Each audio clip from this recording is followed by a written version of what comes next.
I'm so glad you made it here. Before you watch this video, click the subscribe button and ring the bell so that you get access and notifications to 3 videos a week on the art and science of ethical influence.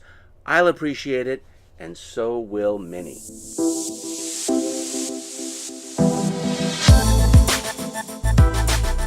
Your target market is what makes you money. And the key word here is target.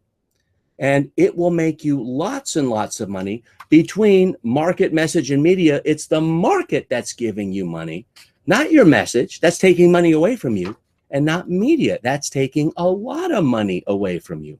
Is the magic sequence. The sequence is the solution. It's not just the system that's the solution. I've been telling Michael Gerber that, and he's the genius who wrote all the E-Myth series. He says the system is the solution.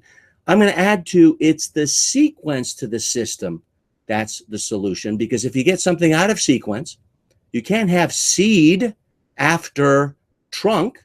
You have to have seed, then root, then trunk, then branches, leaves, and then, of course, fruit. So target market first, target message next, and target media. And the key words here are target, meaning specific, focused. I can take a flashlight.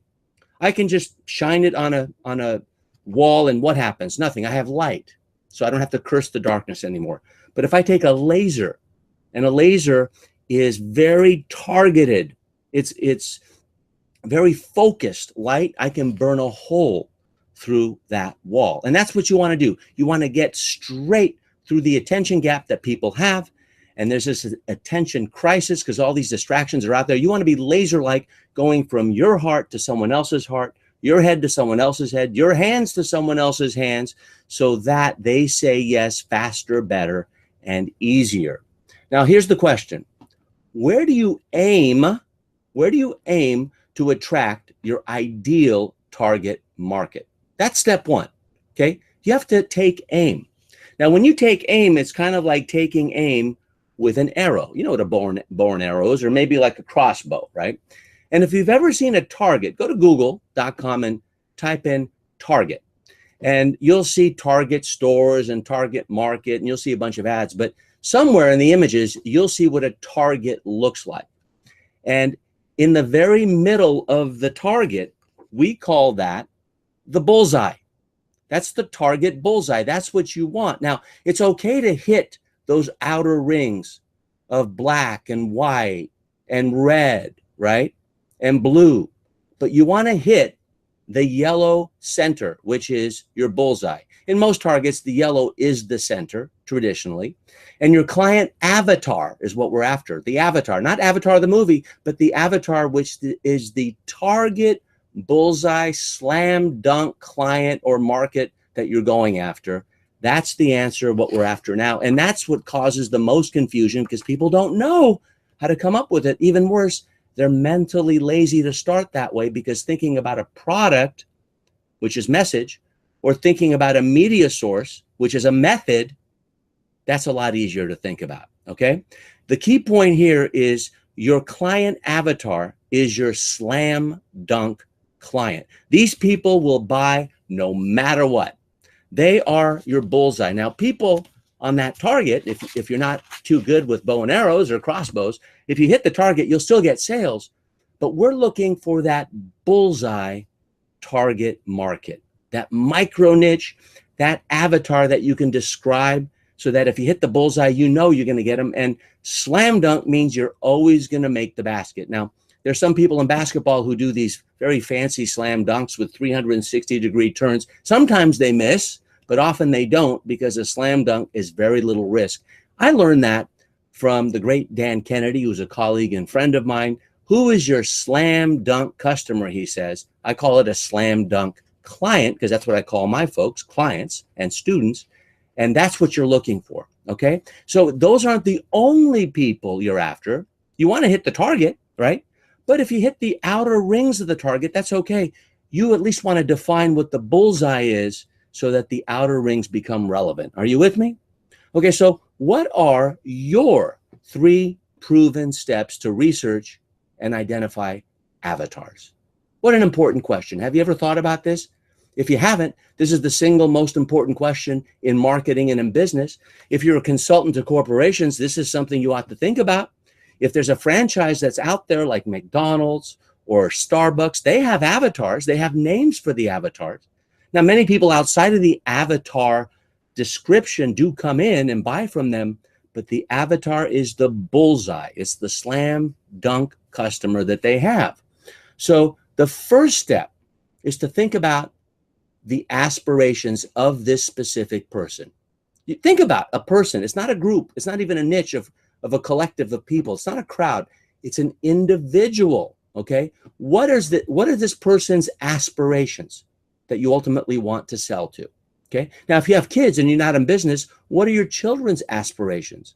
If you have parents still living, what have been their aspirations? If you're a teacher and you have students, what are their aspirations? You should know, so that you do unto others as they want to be done unto, which is the platinum rule. I learned that from a gentleman named Tony Alessandra. Now, do unto others as you want to be done unto is a great golden rule in life, but it doesn't work in marketing, because what you want is not necessarily what your target market or bullseye client wants. So step one is aspirations. What are they? Make a list. Step two, affiliations. Where are they affiliated? Who are they affiliated with? You know, like what groups do they belong to? Where do they hang out? And then step three is attributes. And I believe they should be in that priority sequence: aspirations, affiliations, and attributes. And you notice it's alliteration. They're all A's, which I love because it makes it more memorable. All right, so I'm not going to leave you hanging. What's an aspiration? Well, if you go to dictionary.com or Wikipedia, here's what you'll see. Aspiration, it's a noun. And just to paraphrase, it's a hope or ambition of achieving something. So the aspiration of your avatar that you're after is something that they're hoping to get, is something that they're wishing or dreaming to have. They don't have it yet, but they want it. And hopefully you're the one who's providing that solution. What about affiliation? That's also a noun, right? It's a thing. It's also a person. It can be a place. This is an alliance. It's a link that people have. It could be a congregation in a spiritual tradition, a mosque, a church, a synagogue, a fellowship, a union of some kind, the Rotary Club, the Kiwanis Club. Are you with me? Or it deals with relationships with others. Who are they affiliated with? And why is that so important? Because if that avatar is affiliated with that group, you'll find other people just like them, or most likely to be like them, within that congregation. Now, I came up with congregation not as a religious or spiritual word. I came up with it as a gathering of people who is ideal for you to sell to. And I learned that from Russell Brunson. He was once a student.